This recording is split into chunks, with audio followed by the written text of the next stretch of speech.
ready. How's it going, everybody? Jason and Aaron from Bottle Barn, and we're here for another tasting and reaction. This time, subject neither of us are that. Not too well versed on it, but we need something to cure the summertime blues. That's and right. We need something that's a little more brighter and summery. So we decided we would do a video on Gin. gin. Gin's probably one of the biggest, fastest growing categories over the last, 5-6 years.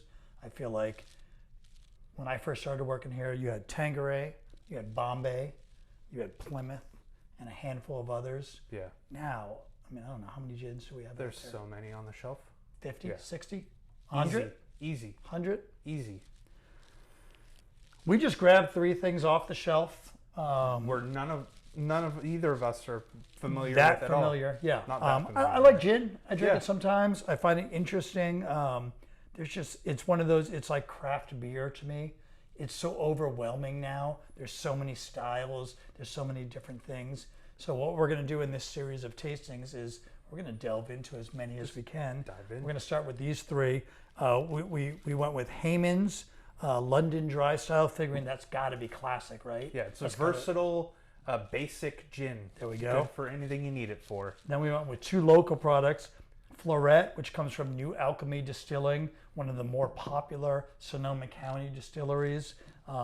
By the name, I'm guessing it's floral. Yeah, it said, I was reading up on it, it's made with a bunch of like flowers, chamomile, and Violet, violet, chamomile, iris, elderflower, lavender, and juniper. distilled from grapes and Right. beans that were from Sonoma County. That makes a lot of sense. So And then kind of the granddaddy of Northern California at distilling. least I guess independent distillers sure. or St. George. St. Yeah, George, and this is Alameda. their newest product. They've had Terroir and Botanivore. and then this is Valley, and there's an orange on it, so I'm guessing we're going to get some citrus. Yeah, this is made with a whole bunch of oranges and botanicals Yeah. and very citrusy. Like I love their distillery. I've been to it a The couple packaging's times. great too. I've always Yeah. thought the bottles are cool. The packaging's cool. Go there to Alameda on the tour. It's Yeah. great. Super And fun. Most of you probably know the key to gin is you have to have juniper in it. Without juniper, it's not gin. But to me, the old school styles were pretty juniper forward. Now, it's all across the board. Yeah. So let's delve in. Let's start with the London Dry Style. I'm assuming this is going to be, like you say, the versatile baseline. Yeah. It's probably going to be pretty junipery. Right off the bat, I get juniper before I even got it to my nose. Yeah, juniper. I'm getting some citrus though. Yeah. Yeah. I mean, it smells like gin. It's not off-putting. Not at all. I mean, if you're not opposed or you don't hate gin, I don't see why this would be offensive. All right. That might make me a gin man. I like it. That is so juicy. Yeah. It's loaded with fruit, and it's got a nice pop and like kind of back end Yeah. brightness to Nice it. floral sweetness. I love the packaging too, man. This Yeah. is like gift wrapped, right? Like you're going over to your buddy's house, you're going to grandpa's birthday, his 85th birthday. Yeah. You don't even need to stop at the with the 5 and dime. You got it already wrapped for you. I'm digging that. Yeah, this is good. Man, like this in a Negroni. Right. Killer. Yeah, with Campari and then vermouth, just sort of. I think we might have found a new category, a new way to spend our money. Yeah. I totally need to find new ways to spend money. And the finish is nice and clean too. There's nothing cloying, nothing off-putting. There's none of that like rubbing alcohol. Like it's just If that's the baseline, I can't wait to see where it goes from here. for 'cause sure. I'm a fan. Man, that's good. All right, let's move on. So again, New Alchemy Distilling, Sonoma County owned. I believe they make it in the foothills somewhere, El Dorado Hills. Yep. So that is wine country up there. Yep. Some of the oldest wine country. Not to get into a history lesson, but yeah, the foothills is where like some of the first Zinfandel grapes were planted by the Italian immigrants up there. So Totally different nose, right? totally Wow. different. Yeah, This what has is a little that? more mint. Man. I could smell the chamomile. This has like a tea element. I guess I'm not as familiar with you know. I mean, I should flowers, right? But Yeah. it's just harder for me to wrap my head around what I'm. I'm more familiar with whiskey and things Same. like that. And This has that citrus. For some reason, this is not as citrusy as this one, but Right. maybe that's because it's just more floral. overwhelmed by the Yeah, this is floral like kind of components. perfume, like you're hugging on grandma. You know, you know. I mean, I don't know if anybody leaves comments on our videos, but what gins are you guys drinking, and style wise, Yeah. what What do you look for? in tell a us gin? what to what we should educate ourselves on. Yeah, what should we bring in? Because we've had some funky gins. Like, I've had one that tasted like bubblegum. It's like, are you good with a gin that tastes like bubblegum?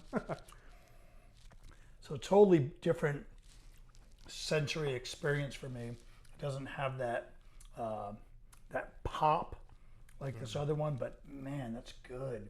I think it tastes really nice. Definitely more floral. Oh, wow. And I'm guessing it's the juniper in that's real. To me, I think when I think juniper, like kind of peppery or something. And There's more pepper. Oh. It doesn't have that sweet brightness that the first one did. This is like more subtle, a little soft, not softer, but there's like a pepperiness. yeah, But it's definitely floral. I mean, what do you do with this? Is this like a gin and tonic? Is this a, I mean, I'm like a straight liquor guy. I don't do too many cocktails. True. I don't mix that much. I appreciate a good one. I mean, I would just sit here and drink this. Yeah. Straight. I don't know if that's a thing. Give me some ice. Yeah, I'm happy. I'm not Yeah. sure if that's a thing or not. But this is one I think just by itself, it's interesting. It's something I can sit with. I think it too would evolve over time, like whiskey. Yeah. Yeah, this Really is good. interesting. Really good. Tasty. All right, moving on. St. George, they make a lot of cool stuff there. Oh, they got liqueurs. They've got Yeah. cool whiskey. Again, they've been doing it. That's for where so I long. learned about absinthe and loosh and how, the proper way to drink absinthe. right? And yeah, Yeah, they're absinthe. Yeah. their absinthe is killer. I mean, Terroir and Botanivore, the compadres of this one, have been probably some of the best-selling gins in the store for the longest time.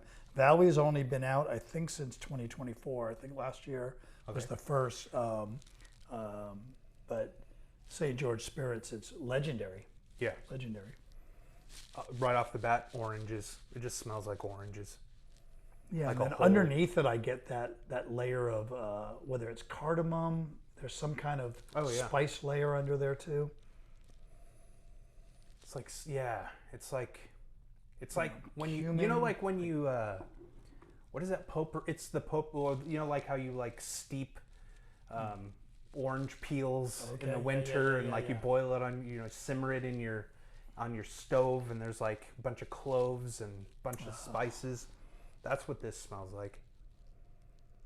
Just nice oranges and spices. Delicious.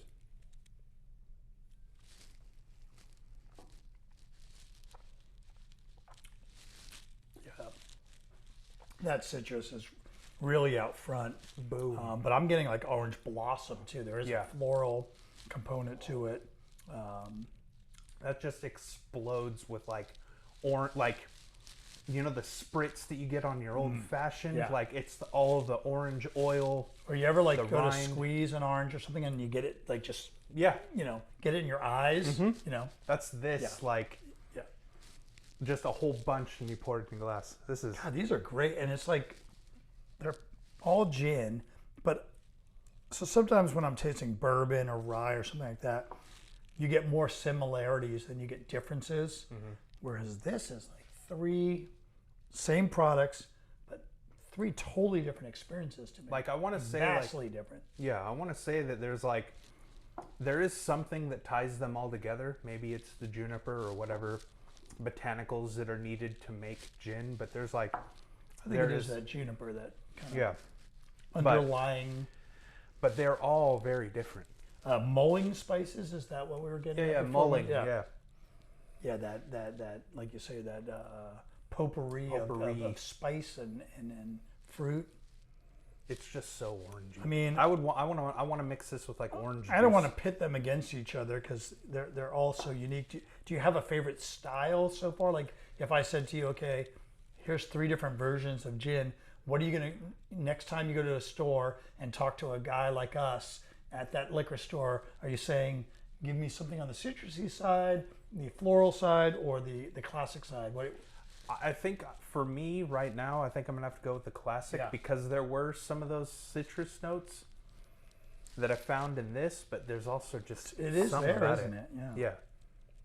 Yeah, that's really interesting. This has a little bit. It's a little bit more out front, and the florals mixed in. Where this is to me, That pops. yeah, There's something about it. juniper and citrus. And then the finish is nice and clean. This sticks around. This has a nice long finish. Same with this one. This is actually opening up quite a bit. Just like we did a video a week ago or so on independent whiskeys, and we had to stop. Yeah. After we stopped the tape, we had to restart it because they changed so much. I can see these evolving. like These are that. starting to develop, yeah. Really nice. I'm pleasantly surprised. I'd be happy to bring any Well, of it's these. funny. Citrus forward with floral forward, and then juniper forward with citrus. Yeah. There's a lot of interplay going on between them. I'll tell you what. The one thing I am looking forward to is doing another round of gin. Oh, yeah. because this is like a category.